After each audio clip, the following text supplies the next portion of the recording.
Welcome back to Zolder. This is the first race of the Euro STC Round 5 of Eurosport's Super Racing Weekends. And after using 2 sets of qualifying slicks to get the job done, Gabriele Tarquini once more starting at the head of the field. Nicola Larini, the points leader, by 40 from Fabrizio Giovanardi. Tarquini back up to 4th place in points after Silverstone, but still struggling to catch the runaway leaders in their Audis. Well, Tarquini has the best chance here, having starting from pole as his ace in the hole. He should be able to hold the lead into the first corner, and track not too dirty as they get ready to go. Now let's see where Roberto Colciaggio comes from, middle of the second row. Look at him go in the Audi. Oh, great start with a 4-wheel drive on the slightly dusty grid. Takes the lead. Colciaggio leads. Tarquini second. Larini in 3rd place. Giovanardi in 4th. Gianluca De Lorenzi in 6th place as Matt Neal gets past him. And Matt Neal heading off with the big boys, leaving the privateers behind here. But boy, look at Colciaggio go. He was second fastest in qualifying into the final few minutes. And as predicted by Giovanardi, the Audi's 4-wheel drive, he said, will help it off the line and will probably also mean that he won't suffer so much from the dust and dirt on the track. Well, Colciaggio, having had a fairly torrid time in a couple of the races, along with Tarquini, you'll recall, had, well, in one of them at least, has a points deficit to catch up on. Tarquini, though, in the middle of a sandwich now between Colciaggio, who he'd love to be able to pass and get away from, and Larini, who is right behind. Larini, the points leader. Tarquini, second spot then. Colciaggio leading. Larini, Giovanardi and Matt Neal right with Giovanardi in the Nissan. Then Gianluca De Lorenzi. And then behind him is Fabrice Valfish in 7th place in the second Yasport Honda Accord. And Colciaggio with victory in Magny-Cours, the second race at Magny-Cours, but he's not going to get one here. Outbrakes himself. All right, the traction will help him come through the chicane. He won't lose too many places. But, oh, he only loses one. That's unbelievable as the 2 Alphas are battling each other right behind. Matt Neal's in the middle of them. Is that Giovanardi through and Matt Neal as well ahead of Larini? I think it may possibly be. Tarquini leads. Then it's the Audi in 2nd place. And it's certainly one of the 2 Audis, Alphas has got a problem. Tarquini piling on the pressure there to Colciaggio, and Colciaggio surviving it is Larini. Larini's got a problem now. He had a problem in qualifying again that used up half the session. An oil line was leaking, and I wonder if it's that. Oh dear! Tarquini outbrakes himself trying to get past Matt Neal. What's happening to the Nord Auto drivers? Goodness me, these 2 have been paragons, virtuous paragons of reliability and pace this season. Now they're both out in the first race. Oh dear, well that's what happened to him. Didn't quite see the full story there in the first shot. Matt Neal tagging him up the backside. Well, the damaged nose to the Nissan may not help Matt Neal either. Black flag for him.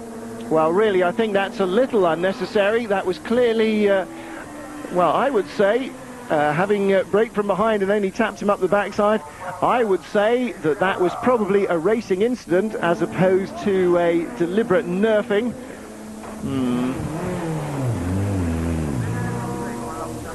We'd had a bit of a drama in pre-practice this morning with the brakes and too much bias to the rear. And I was coming forward and forward and forward on the bias until I couldn't go any further forward, and it kept on locking the back end up. Sorry to Giovanardi, I came into a tight second gear right-hander out the back, just locked the rear up, and I just slid into him. So it's a shame because the car was running really good, it felt well. Shame indeed, shame for Giovanardi as well. Shame for Larini, who got back out of the pits only to retire 7 laps in. And, well, no points for him. And that is Larini's first DNF of the season. Now, later on, Piccioli clashing with Eric Carroll. Carroll in the BMW, Piccioli currently 3rd in the championship coming to Zolder. And the rescue vehicles on hand. 8 laps in then, Gabriele Tarquini from Roberto Colciaggio by 4.5 seconds. Valfish in third, De Laurenti in fourth, Giovanardi down in fifth, and Angelo Lanciolotti in sixth place in the number 9 machine. So Valfish in third place, and he really now needs to make sure he keeps Giovanardi bottled up behind him to help Tarquini. That's the deal in racing in a team. Well, Giovanardi putting in the moves on De Laurenti, trying to recover after that incident with Matt Neal. As I say, I would certainly have judged that even on the replay as a mistake by Matt Neal rather than a thump up the bum, and I don't see a black flag would be necessary for that. Similarly, Heinrich Szymanczyk here and Eric Cairol. Similar problem. Watch Szymanczyk, gets on the brakes, see the big black stripes. It's not that he wasn't braking and tapped Cairol, it's that he didn't have enough retardation. And I have to say, the stewards here at Zolder, knowing how mucky their track is, ought to make allowances for it. And I don't think that a black flag was even remotely justified with Matt Neal. Szymanczyk and Cairol's cars out of action then, very definitely. But for the Asport Honda team, it'll be victory with Gabriele Tarquini.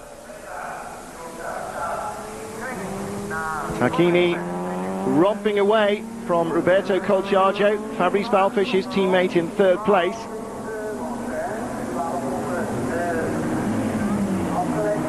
And there is the Nissan almost going a lap down the other Nissan. Of course, Sandro Sardelli. Sardelli had the gear lever jam, or break off in fact, in his hands in qualifying, which didn't help him very much, and broke the splitter as well. So he started a long way down the order and finished a long way down as well. Tarquini winning then from Colciaggio, Valfish in third, Giovanardi, despite his dramas, in fourth place and scoring points. So chalk up the first DNF of the season for Nicola Larini. Is that a crack in the armour? Well, I think we'll have to wait and see on that one. But certainly Gabriele Tarquini notches up another win, and that, incidentally, is his fourth consecutive.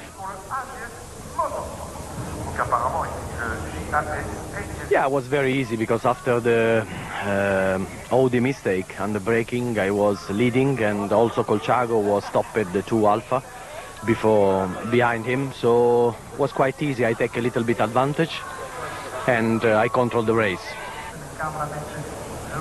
Points look like this then. Giovanardi no longer 40 behind, he's just 10 behind. Tarquini in third is, well, just over 40 behind now, and so it's starting to close up a little bit on Nicola Larini. Question is, what can the Nord Auto driver do about it in race 2? Stay with us and you'll find out.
Join us for more in just a moment.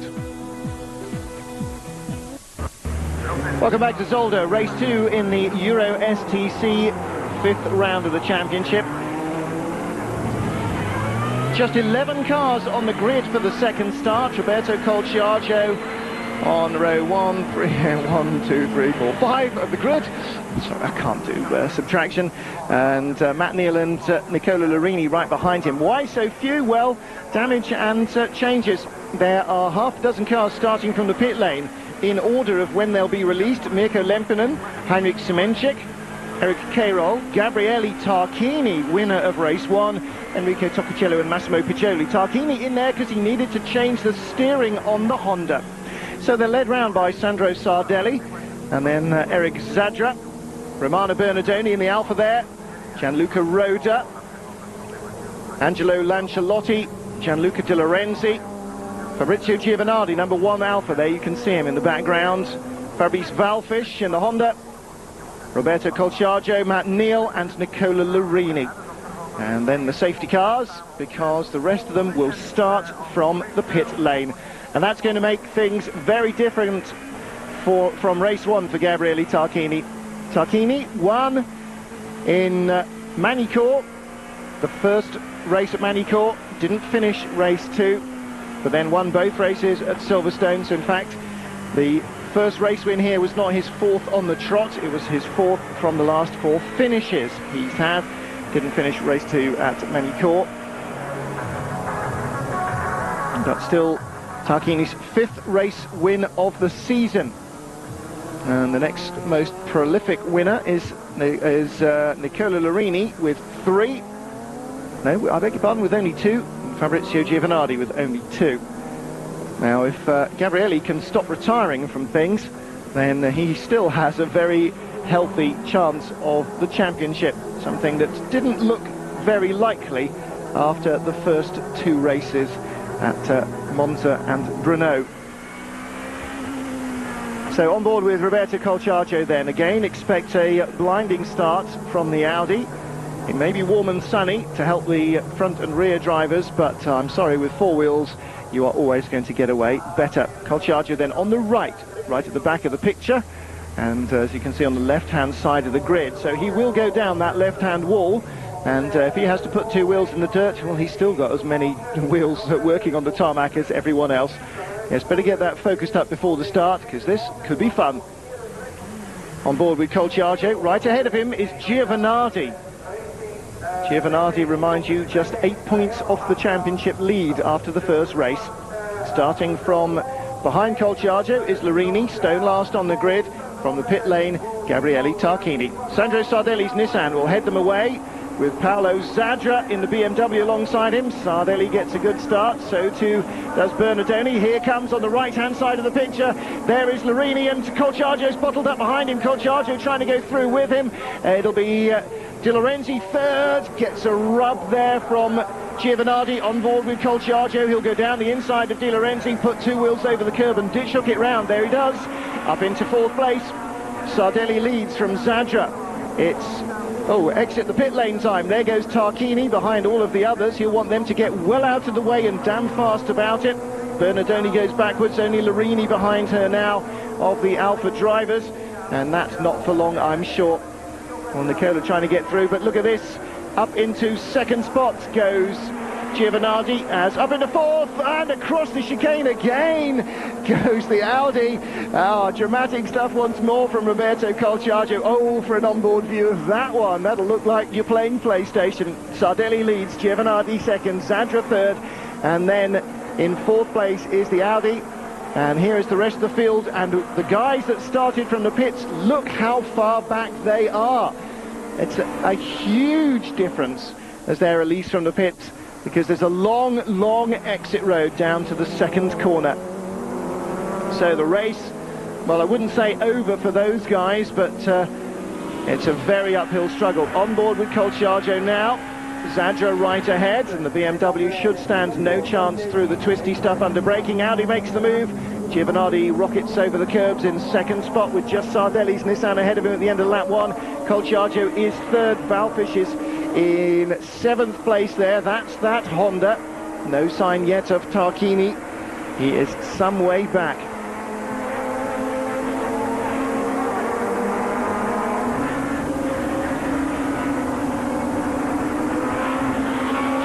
So the Audi pushing hard. third place and driving away from the rest of them. Oh, and Zadra's over on the gravel there. Matt Neal's gone through. There's Larini. Will he squeak by? Yes, he does. And Giovanardi is going to pick up a place as well. Maybe not here, but surely and soon, as he rockets up for second place. There's Matt Neal. He's in fourth at the moment, behind Giovanardi all over the curbs. And here comes Giovanardi around the outside. Takes the lead from Sardelli. I meant Matt Neal was in fourth place behind Colciaggio, didn't I, in the Audi? But he's not. In fact, he's now down in fifth. He's been passed, I think, or passed back, I think, by Lancialotti in the white Alfa. Yes, he has. So Matt Neal back down to fifth after that sandy excursion. But I wonder if he'll get past Lancialotti. Giovanardi leads. Colciaggio on the dirt, all over the back of Sardelli. Neal in fifth place, all over the back of Lancialotti. There's Larini in seventh. Battles further back. Still no sign of the pit lane leavers. Yes, no, that's De Laurentiis. I was going to say that's the Honda at the back of the picture, but it's not yet. So I think it's all over for Tarquini in terms of catching these guys. He's just going to try and get in among the points. Sardelli under pressure now from Colciaggio for second place. Not going to happen there, but down into the right-handed corner too, it should. Yes, look at him dive down the inside there. In he goes. Takes second place away. And I wouldn't be surprised at all to find Nissan's third and fourth in a minute, because all these guys easing away. No, still Lancialotti in fourth place ahead of Matt Neal. Let's see, there in the long shot, there is Lancialotti in fourth place, Matt Neal in fifth. As Giovanardi eases away, Colciaggio, Sardelli holding on for third place. Matt Neal looking at the inside, couldn't get through past Lancialotti there. And Valfish with Larini behind him. And it's important again for Valfish to keep Larini behind him. By fair means, not foul. I don't think that Gabriele Tarquini would necessarily want him to do anything like that. Poggioli and Tarquini. Oh, was that? No, that was Lempinen, the third of the Audis. It was the Finn, Mikko Lempinen. Tarquini gets by him. Lempinen only the first of the men to leave the pits. And Tarquini now at the head of that little group. Still long way to go, and more dirt strewing the circuit. Is that a word? Answers on a postcard. On board with Tarquini then. Now this will be a masterclass from Tarquini of stringing together qualifying laps and calling it a race. Giovanardi leads. Look at him. Oh, looking down inside the cockpit, maybe making a small adjustment to the brake balance, something like that. Colciaggio, Sardelli. And then Lancialotti still holding off Matt Neal. This time Neal's down the inside. Yes, surely he's going to hold on there. He does. Holds up Lancialotti by making him stay extra late on the brakes. And now look at this, Larini making a move on Valfish. Fabrice, to his credit, doesn't take the opportunity to punt him off, which he could have done had he been so inclined. Sardelli third there, Neal fourth, Lancialotti fifth. Matt will have to hope that Lancialotti holds off Nicola Larini as long as he held off Matt Neal. Angelo Lancialotti in the white Alfa, the Conrero run car, but Nicola Larini taking no prisoners down the inside. Matt Neal's car again, a puff of smoke, obviously still not entirely shaken off that brake balance problem, I would think, with Colciaggio still rocking and rolling over the curves. Giovanardi ahead of him, and I fancy that Colciaggio thinks there's a win in this one for him. Won race 2 at Magny-Cours. It's his only win of the season so far. Brace of third places at Monza. And third and a first at Magny-Cours. Well, let's see what happens here.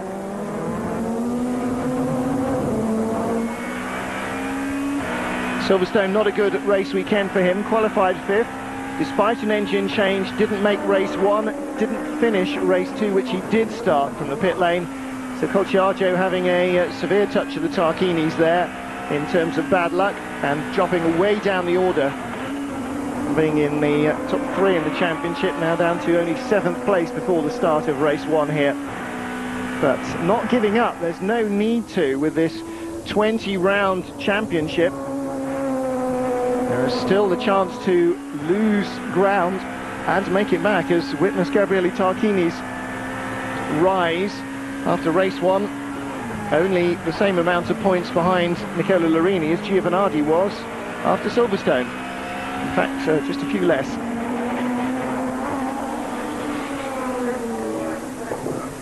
So Colciaggio still chasing Fabrizio Giovanardi, and Giovanardi, after qualifying, saying that he actually felt to be in the best position of whom he sees as the main championship contenders, which will be points leader Nicola Larini, who he said was already at the stage where he's going to have to be a little bit defensive. Oh, and Colciaggio with a problem, surely, and Gabriele Tarquini to finish the point, who he thought was going to have to be aggressive all the time and couldn't really take anything for granted. Yes, Colciaggio pulls offline as Sardelli comes up behind him. Oh, the engine's gone off song. Look, he's still got gears, but he's got no power, and I would suggest perhaps a blown oil line or a blown turbo or something like that on the Audi. Blown turbo? Yeah, a blown oil line on the Audi, or some such. Maybe it's dropped a valve or broken a spring or something, but whatever. They have blown turbo, I'm sorry. The Audi out of the race, so Sardelli goes back up to second, Matt Neal in third place. And poor old Roberto, another DNF, another expensive engine problem. Shows just how hard those cars are having to work. So Colciaggio in the pits and out of the race, and look at the lead that Fabrizio Giovanardi has got over Sardelli, Neal and Larini, the next 3 cars up. Matt Neal looking at the inside. That wasn't his brake squealing, that was somebody's rusted gate or something near the camera. Sandro Sardelli second, Neal third, Larini fourth. And Matt will be watching his mirrors as closely as he's watching Sardelli, because, yes, look, another big puff of smoke, and I'm sure that's his back brakes locking. He said in race 1, even with the brakes wound fully to the front, which in theory should be only the front brakes working, he's got a problem in that brake system, and the rears are locking up. And that means you've got to brake in a straight line, get off the brakes before you even think about turning the wheel, which is not the fastest way in these cars. Valfish next up, then De Lorenzi. Oh, Valfish all over the grass. Fabrice, what were you thinking of? But Sardelli doing a good job here, holding off Matt Neal, and again the rears lock up. This time he was turned as they locked up, and he somehow saves it all, but Nicola Larini gets a biff for his troubles. Well, there is Larini, comes across the line ahead of Matt Neal, Fabrice Valfish. And I rather fancy that Matt Neal may not see the end of this race. Here we go, this is the final chicane. Neal brakes and has to turn to get it in. He's trying to stay ahead of Larini. Well, full marks for recovery, but the braking system once more letting him down there. So Sardelli still in second, Larini third, Matt Neal right with him. And Larini will be hoping that Matt doesn't have the same sort of problem trying to stay with him that he did with Giovanardi and tap him up the backside. Oh, and Tarquini off in the gravel, no! So, no fairy tale ending in Zolder for Gabriele Tarquini. Has his non-stop qualifying stint ended his race, or was it perhaps some other problem? I rather fancy they're not going to pull that out with a tow rope unless they use a tractor. But Gabriele is off the track. He's pointing over there, probably saying, oi, go and get that tractor. Here it comes. Well, that's the end of the race, I think, for Tarquini, and certainly very few points for him as Giovanardi leads. Join us for more in a minute. Welcome back to Zolder. 4 laps to go in race 2, round 5 of the Euro STC. And the race still being led, well, by Fabrizio Giovanardi by quite some margin from this battle. Sandro Sardelli in the white, red and blue Nissan, and Nicola Larini, the championship leader, third place in the Nordauto Alfa Romeo. Behind him still is Matt Neal, despite that paucity of brake balance problem which he's had all the way through the weekend, effectively. And Gabriele Tarquini, who won the first race, out of the race and in the gravel. You can see the mark on the right-hand door of Larini's car, where Matt Neal went off and then came back on.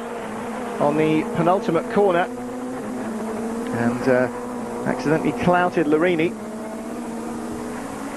But Neil's still right with him and really hanging in there despite the fact his brake balance is all over the road. And ooh, now, was that an overtaking manoeuvre, or could he just not stop and had to go to the inside anyway? Do you know what? I think Larini saw that coming and thought, I don't care what it is, I'm staying out of the way just in case.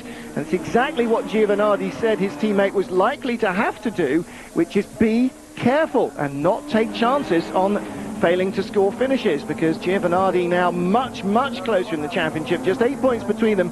Giovanardi way clear here. Larini must know that, well on his way to a win, unless mechanical problem intervenes. So Larini can't afford to get knocked out, or he will go away from here without the championship lead. Possible the way the points rack up, he may anyway, but certainly no point in taking chances. It's always the last corner anyway, and he knows he's got better brakes than Matt Neal. So Sardelli second, Neal third there in the 29 car, the 100-plus rim stock machine. And the number 2, Selenia Nordauto Alpha, in 4th place. There is our race leader. Zoom, he's gone. And we wait for the all-Nissan battle for 2nd and 3rd, with the Alpha in 4th. And again, Matt locks up there, the back end, or the back end locks up on him. And again, he loses time through the chicane, and again, Larini's right with him, and again, Matt takes the defensive inside line. He's really hanging in there for a podium if he can. Sardelli's thwacked the tyres on his way through, so Sardelli will be slow out of the chicane. Matt Neal's car is all over the road at the moment. It's really not doing what he wants it to at all. He's not able to control it on the way in, and as a result, he's really having to fight it on the way out. Well, he's doing a sterling job here. Further back, Fabrice Valfish, rather, under pressure from Gianluca De Lorenzi. And De Lorenzi, best of the amateurs here, or those registered for the amateur championship. Oh no, he's not, of course, because Sardelli is as well. So Sardelli doing a sterling job here in the Nissan, and Matt Neal right with him. And this is on target to be comfortably Sardelli's best race result of the year. So far he's had best results of 4th and 3 6th places. He's had a pair of 4s, a 5th and a pair of 3 6th places, but this will be his first podium. Whether he sorts out his battle with Matt Neal or not to hold on to 2nd place, either way, 2nd or 3rd will be a better result than anything he's had this year. And Matt, since he joined in, has had a 4th and at Manicourt and a 3rd and a 4th at Silverstone, and he's just got to hold on to that. 2 laps to go. Larini's close enough still to take advantage of a mistake. But, well, I wonder why he's dropped quite so far back, Nicola. I wouldn't think there's much point of giving up at the moment. Giovanardi is well ahead, and these two, all right, well, maybe close in halfway round the penultimate lap and then be right with them on the last lap to try and get through. But I would have to say that if I was driving, my judgment would be to get right behind them and wait for something to hand a position at least, or possibly 2 to you. Again, Matt Neal's car, he must be able to see, as we can, is very far from handling the way he wants it to. Giovanardi leading by 4 from Sardelli, Neal and Larini. Larini is closer now, and again Matt's brakes locking up at the back end. He's kind of got to grips with it a bit more than previously now. Still, Nicola Larini not right there. Matt Neal is, though, right with Sardelli, and almost contact there. I could almost swear you saw a bit of white paint on the nose of the Nissan there, if there wasn't a sticker there anyway. There may actually be some. Sardelli very wide out of the corner, and Neal goes through now at the end of the subsequent straight. So Matt Neal up into 2nd place, Sardelli 3rd. Here comes Larini now. Okay, halfway round the final lap. Oh, touch. And I think Larini loosening a bumper that may already have been a fraction loosened. Oh, no, that wasn't the side that Matt Neal was on in the previous corner, so there was a touch as Larini hit the back of Sardelli's car. Sardelli second to fourth in 3 or 4 corners. Valfish still under pressure, but it's Giovanardi from Neal and Larini. So Giovanardi away and clear. Can Nicola Larini limit the damage by working his way up to and past Matt Neal for second place? 2 corners left in which to decide it. Not close enough to make a move there. Valfish holding off De Lorenzi. And Giovanardi wins. Matt Neal posts his best result of the championship so far. Second place. Third place for Larini, 4th Sardelli, 5th Valfish, 6th De Lorenzi. Tarquini out of the points, and the Nordauto team applauding their man. Giovanardi vaults right to the top of the standings as he wins in race 2 at Zolder. So Giovanardi, who has won just 1 race so far, the second race at Brno, has been a paragon of consistent finishing though, never outside the top 4 in a race yet, and he wins here in race 2 at Zolder. So Giovanardi then doing himself the world of favours, but Matt Neal finishing a very strong second. That was a great start you got off to there. You were up to second by the end of the first lap. It must have helped you to win. Yes, I think it's the really first start that I do really well. It's important to start in the second race really fast, because you must overtake much car you can, and I think I win the race. That was hard the first 2 laps, because behind me in Colchago was really fast, really hard, and then I didn't understand what happened. Thank you, Fabrizio. Hey, you're a bloody head case. Va a cagar en ti, pelado. I'm not quite sure what was going on afterwards. There seemed to be a little bit of cars running into each other in the Parc Fermé. That was the result of Matt Neal going off in front of Larini. But Larini, by the skin of his teeth, holds on by 2 points to the championship lead. Just as well, he eased his way past Sardelli there. And Matt Neal finishing a strong second place. Let's hope he finds the money to continue in the championship when it rejoins at Hungaroring. And there is the moment that he zipped by Larini. Larini saw it coming and thought, I'll get out the way of that one. Neal up into second place there past Sardelli. And good drive by the Brit. Well done indeed to him and the team. Well, that's it from the Euro STC. We've still got the Super Prods to come, so don't go leaving us. We'll be back at Zolder in just a moment.